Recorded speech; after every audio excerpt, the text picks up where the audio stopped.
ডিপ্রেশনের না একটা স্টেজ থাকে জানেন। কেউ ডিপ্রেশনে একা বন্ধ হয়ে যায় ঘরের মধ্যে, কেউ হাসতে ভুলে যায়, কেউ কথা বলতে ভুলে যায়, কেউ খেতে ভুলে যায়, কেউ নিজের যত্ন ভুলে যায়, কেউ কেউ আলাদা লেভেলের ঊর্ধ্বে উঠে যায়, প্রচন্ড লেভেলের হাসে, অসম্ভব হাসে, ভয়ঙ্কর লেভেলের হাসে।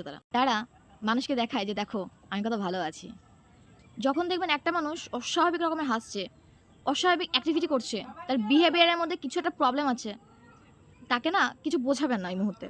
পারলে ওই মানুষটাকে একটুখানি জড়িয়ে ধরুন, ওর মধ্যে কিছুটা প্রবলেম হচ্ছে সেটা শোনার চেষ্টা করুন। আমি না ভিতর থেকে অনেক বেশি ভেঙে পড়েছি এই যে কথা বলাটা, যে আমি না ভালো নেই, আমি না কিছু আমার ভালো লাগছে না, আমার মধ্যে মানসিক একটা প্রবলেম হচ্ছে, প্লিজ আমার সঙ্গে একটু কথা বলো। যখন এই কথাগুলো আপনার প্রিয় মানুষ আপনাকে বলার চেষ্টা করে, প্লিজ একটুখানি নোটিস করুন ও মানসিক স্থিতি তো ঠিক নেই, একটুখানি ওর পাশে যান, একটুখানি বসুন।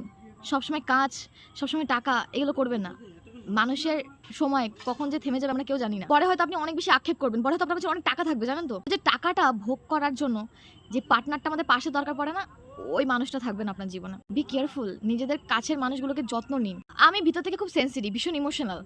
আমি যদি কখনো ভেঙে পড়ি না, দুর্বল হয়ে যায়, বিশ্বাস করুন আমার জীবনে এরকম কেউ নেই, এতগুলো বছর আমি কাউকে পাশে পাইনি যার বুকে মাথা রেখে আমি একটু কাঁদতে পারি। হ্যাঁ আছে, অনেকে আছে, প্রচুর মানুষের ভিড় আছে আমার জীবনে, কিন্তু মাঝরাতে আমি কেঁপে কেঁপে যখন একা একা উঠি ঘুম থেকে, আমি হাতে কাউকে পাই না জানেন।